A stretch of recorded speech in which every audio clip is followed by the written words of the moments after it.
स्वागत है आपका एक बार फिर से अपने YouTube चैनल पे। तो आज हम देख रहे होंगे टॉप 20 MCQs क्वेश्चन जो कि बहुत ही इम्पोर्टेंट हैं। ऐसे बहुविकल्पीय प्रश्न जो कि पिछले प्रीवियस ईयर में बहुत बार पूछे जा चुके हैं, हम उन्हीं को सीख रहे होंगे और उनके पीछे के मतलब कि कौन से टॉपिक्स यूज हो रहे हैं उनका भी थोड़ा सा हम नॉलेज ले रहे होंगे। तो चलिए स्टार्ट करते हैं। तो सबसे पहला हमारा एमसीक्यू है, निम्न में से कौन विद्युत क्षेत्र का मात्रक नहीं है? न्यूटन प्रति कूलाम, दूसरा वोल्ट प्रति मीटर और तीसरा न्यूटन इनटू मीटर। तो देखिए आपको पता है कि विद्युत क्षेत्र यानी कि इलेक्ट्रिक फील्ड का मात्रक क्या होता है। इलेक्ट्रिक फील्ड का पहला फॉर्मूला आपको पता है, E बराबर F/Q, और फोर्स का मात्रक होता है न्यूटन और क्यू कूलाम का मात्रक होता है न्यूटन प्रति कूलाम। तो पहला तो हो जाएगा हमारा न्यूटन प्रति कूलाम। उसके बाद हम वोल्ट प्रति मीटर चेक करते हैं। तो एक और होता है इलेक्ट्रिक फील्ड का मात्रक, E बराबर V/D।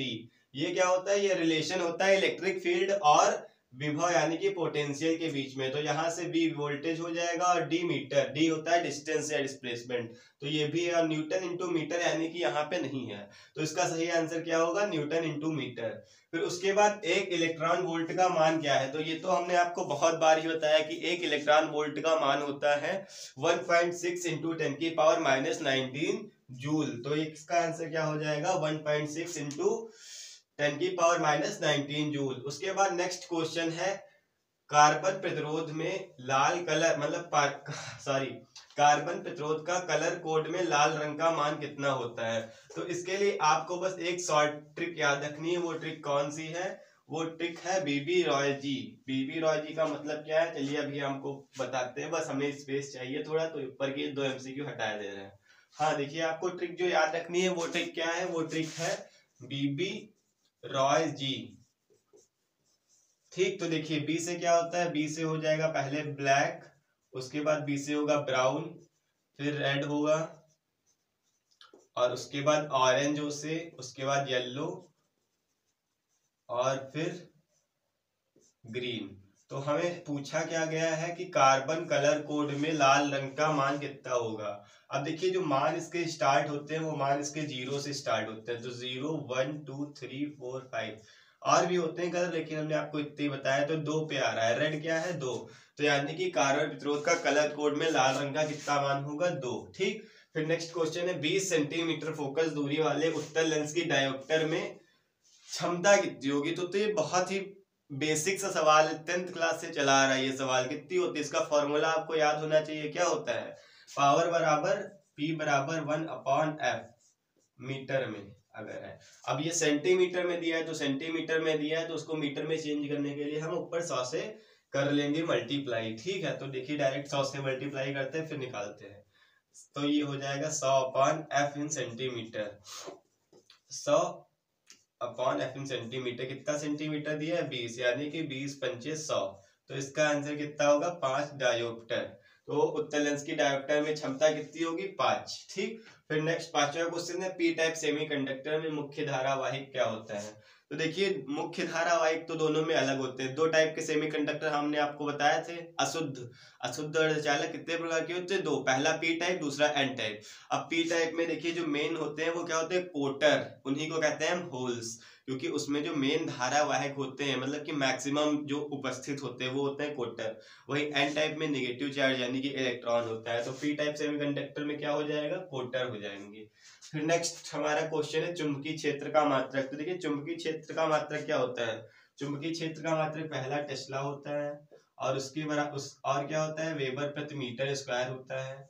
और क्या होता है? और एक और मात्रक होता है, टेस्ला हो गया, वेबर प्रति मीटर स्क्वायर हो गया। ठीक, तो ये 2 मात्रक होते हैं। तो इसमें देखिए कोई इससे मिल रहा है ऑप्शन, तो वेबर नहीं होता। वेबर किसका मात्रक होता है? वेबर होता है चुंबकीय फ्लक्स का मात्रक। ठीक, तो वेबर तो गलत हो गया। फिर उसके बाद वेबर प्रति मीटर स्क्वायर, वेबर प्रति मीटर स्क्वायर, वेबर प्रति मीटर स्क्वायर, वेबर प्रति मीटर स्क्वायर, वेबर प्रति मीटर स्क्वायर, वेबर प्रति मीटर स्क्वायर होता है या नहीं? चलिए हम रख के चेक करते हैं। 5 बराबर क्या होता है? BA। तो यहाँ से B बराबर क्या निकलेगा? 5/A। हाँ, तो वेबर प्रति मीटर स्क्वायर भी होगा इसमें, यानी कि 2 आंसर सही है। और टेस्ला तो होता ही है, आपको पता ही है। और तीसरा लिखा है, चौथा जो लिखा है टेस्ला मीटर प्रति एम्पियर, ये किसका मात्रक होता है? ये मात्रक होता है म्यू नॉट, यानी कि विद्युतशीलता नहीं, चुंबकशीलता। निर्वात में चुंबकशीलता का मात्रक ये दिया है। ठीक, तो छठे क्वेश्चन का सही आंसर 2 है, टेस्ला और वेबर प्रति मीटर स्क्वायर दोनों। फिर उसके बाद नेक्स्ट क्वेश्चन 7वां है, नाभिक से अल्फा कण निकालने पर परमाणु संख्या कितना कम होगा। तो देखिए अल्फा कण होता है हीलियम कण, और हीलियम कण का परमाणु संख्या कितना है, मतलब परमाणु क्रमांक कितना है, परमाणु क्रमांक है 2। तो अगर हम किसी परमाणु से अल्फा कण निकाल देंगे तो उसके परमाणु मान में 2 की कमी आ जाएगी, तो इसका सही आंसर होगा 2। फिर नेक्स्ट क्वेश्चन हमारा है कैथोड रेस क्या होती है। तो कैथोड रेस देखिए निगेटिव होती है, और निगेटिव चार्ज किस पे होता है, प्रोटॉन पे। तो पॉजिटिव होता है, फोटॉन पे कोई चार्ज ही नहीं होता, न्यूट्रॉन भी उदासीन होता है। तो इसका सही आंसर क्या होगा, इलेक्ट्रॉन। फिर किलोवाट आवर यानी कि किलोवाट घंटा किसका मात्रक है। तो देखिए किलोवाट जो लिखा है ये वाट है, और वाट किसकी यूनिट होती है, वाट होती है पावर की यूनिट, तो पावर आ जाएगी। इनटू आवर लिखा है, तो आवर किसकी यूनिट है, टाइम की, तो पावर इनटू टाइम ये किसका मतलब कि ये किसका फार्मूला है। तो ये फार्मूला बेसिकली होता है E बराबर पावर इनटू टाइम, यानी कि ये है इलेक्ट्रिक एनर्जी, क्या, विद्युत धारा का मात्रक। किलोवाट आवर किसका मात्रक है, इलेक्ट्रिक एनर्जी का मात्रक। फिर नेक्स्ट 10वां क्वेश्चन है, पृथ्वी के चुंबकीय ध्रुवों पर नतिकोण का मान कितना होता है। तो देखिए ये याद रखने वाला क्वेश्चन है, बहुत बार पूछा गया है। पृथ्वी के चुंबकीय ध्रुवों पर नतिकोण, नतिकोण एक झुका हुआ कोण होता है जिसके बारे में आपको जानकारी हमारे हिसाब से होगी, क्योंकि पेपर आने वाला पूरे साल में आपने एक बार जरूर पढ़ा होगा। तो देखिए पृथ्वी के चुंबकीय ध्रुवों पर नतिकोण की जो वैल्यू होती है वो 90 डिग्री होती है। तो ये 90 डिग्री वैल्यू आप याद रखिएगा। हाँ, तो हमारे 10 क्वेश्चन हो गए हैं, बस अब हम इसको इरेज करके अगले 10 क्वेश्चंस को छापते हैं। फिर जो हमारा नेक्स्ट क्वेश्चन है वो है समांतर संधारित्र धारिता का सूत्र क्या है। तो समांतर प्लेट संधारित्र की धारिता का सूत्र क्या है, ये हमने आपको बहुत बार बताया है, C बराबर A epsilon not upon D। तो देखिए C बराबर A epsilon not upon D कहाँ है, तो पहला C बराबर A epsilon not upon Q, तो पहला ऑप्शन गलत है। दूसरा C बराबर 4 pi epsilon not into R, तो ये होता है स्फेरिकल यानी कि गोलीय संधारित्र का, किसका, ये है गोलीय संधारित्र का, तो ये भी गलत हो गया। इसके बाद तीसरा दिया गया C बराबर A epsilon not upon D, तो इसका ये सही आंसर है। फिर नेक्स्ट क्वेश्चन है अनुनादी आवृत्ति होती है। तो अनुनादी आवृत्ति सबसे पहली बात किस परिपथ में होती है, आपने पढ़ा है अल्टरनेटिंग करंट में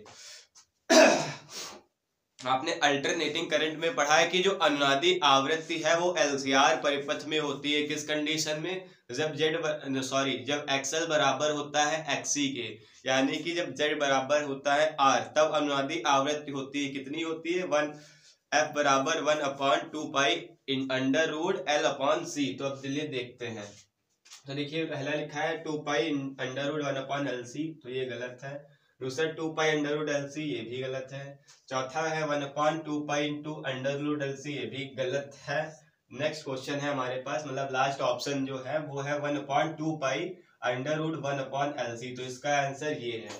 तो ये याद रखिएगा, जो अनुनादी फ्रीक्वेंसी यानी कि अनुनादी आवृत्ति होती है वो होती है 1/2 पाई अंडर रूट 1/LC, ये होता है, ठीक, तो ये याद रखिएगा। फिर नेक्स्ट क्वेश्चन है कि एक शुद्ध प्रेरकत्व में औसत शक्ति क्षय कितनी होती है, यानी कि power loss, average power loss कितना होता है, ये आपको पता होगा क्योंकि ये फॉर्मूला ही है, क्या है, half LI square, power loss इतना होता है, इतना हाफ LI स्क्वायर, ठीक, तो इसका आंसर ये हो जाएगा। नेक्स्ट सबसे बड़ी तरंग दैर्ध्य किस इलेक्ट्रोमैग्नेटिक वेव होती है, यानी कि किस विद्युत चुंबकीय तरंग में सबसे ज्यादा या सबसे बड़ी तरंग दैर्ध्य होती है। जिसकी तरंग दैर्ध्य सबसे ज्यादा होगी उसकी फ्रीक्वेंसी सबसे कम होगी। क्यों, क्योंकि जो फ्रीक्वेंसी और तरंग दैर्ध्य है वो क्या होती है, एक दूसरे के अपोजिट, यानी कि एंट्री प्रोपोर्शनल। ये यहाँ से जितनी ज्यादा तरंग दैर्ध्य होगी उतनी कम होगी फ्रीक्वेंसी। तो देखिए जो सबसे बड़ी तरंग दैर्ध्य होती है वो होती है अल्फ्रा रेड, यानी कि अवरक्त किरणों की, किसकी, अवरक्त किरणों की, तो याद रखिएगा। तो अवरक्त किरणों की अगर तरंग दैर्ध्य सबसे ज्यादा बड़ी है तो इसकी आवृत्ति सबसे ज्यादा छोटी होगी, ठीक। फिर नेक्स्ट क्वेश्चन हमारे पास है mu naught into epsilon not bracket में बंद हाफ का मान कितना है, और यहाँ पे हाफ है माइनस का, यानी कि ब्रैकेट में mu naught into epsilon not की पावर माइनस की 1/2 का मान कितना होगा।